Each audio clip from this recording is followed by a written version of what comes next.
एक गांव की सच्ची सीख। सुबह की हल्की धूप गांव पर फैल रही थी।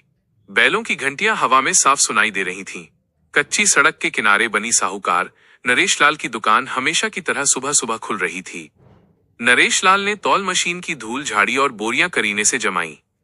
वो अपने नौकर से बोला, रामू, ताला अच्छे से लगाना, पिछली बार गेहूं चोरी हुआ था। रामू ने सिर झुकाकर कहा, जी मालिक। गांव शांत था, पर उसी रात सब बदलने वाला था। गांव के छोर पर रात को अंधेरा और गहरा सन्नाटा फैला था। उसी सन्नाटे में एक दुबली पतली परछाई साहूकार की दुकान की ओर बढ़ी। वो राजू था। कई दिनों से उसके घर में चूल्हा नहीं जला था और माँ बीमारी से बिस्तर पर पड़ी थी। मजबूरी में उसने ताला तोड़ा और कुछ पैसे व अनाज की बोरी उठाकर भाग गया। अगली सुबह जब नरेश लाल दुकान पहुंचा, उसकी आंखें फैल गईं। ताला टूटा पड़ा था और बोरियां गायब थीं। थोड़ी देर में गांव के लोग भी इकट्ठा हो गए।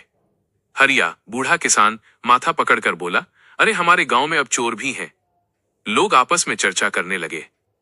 तभी पुलिया के पास आटे की लकीरें और पैरों के निशान दिखाई दिए। गुड्डू, एक नन्हा लड़का, उछलकर बोला, ये निशान तो राजू के घर की तरफ जाते हैं। सारे गांव वाले एक दूसरे का चेहरा देखने लगे, फिर बोले, चलो देखते हैं। जब वे राजू की झोपड़ी पहुंचे, वो जल्दी जल्दी अनाज छिपा रहा था।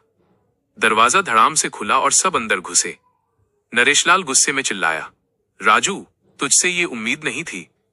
राजू ने सिर झुका दिया, मैं भूखा था मालिक। माँ बीमार है, क्या करता। पूरा मामला पंचायत के सामने रखा गया। बरगद के पेड़ के नीचे ग्रामीण बैठे। सरपंच गंभीर आवाज में बोला, राजू, गलती तेरी है, पर अगर सजा देने के बजाय हम तुझे सबक दें तो कैसा। गांव वाले हैरान रह गए। पंचायत ने फैसला किया, राजू जेल नहीं जाएगा, बल्कि 3 महीने तक गांव की सेवा करेगा, साहूकार के घर की सफाई करेगा, बुजुर्गों के खेतों में मदद करेगा और अनाथ बच्चों के लिए लकड़ियां लाएगा। राजू ने सिर झुकाकर कहा, मैं करूंगा। पहले दिन वो झाड़ू लगा रहा था। बच्चे हंस रहे थे, औरतें ताने दे रही थीं। देखो चोर राजू को अब सफाई करेगा।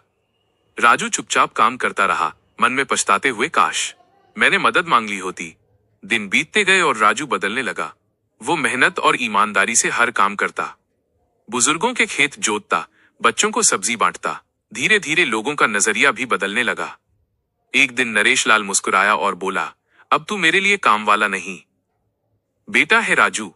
एक दिन गांव की एक बच्ची खेलते खेलते कुएं में गिर गई। किसी को समझ ना आया क्या करें। राजू बिना सोचे कूद पड़ा और उसे बचाकर बाहर ले आया। पूरा गांव तालियां बजाने लगा। हरिया बोला, देखो, जिसने गलती की थी आज वही जान बचा रहा है। रात को राजू आसमान की ओर देखता रहा। भगवान, गलती मेरी थी, पर तूने मुझे बदलने का मौका दिया।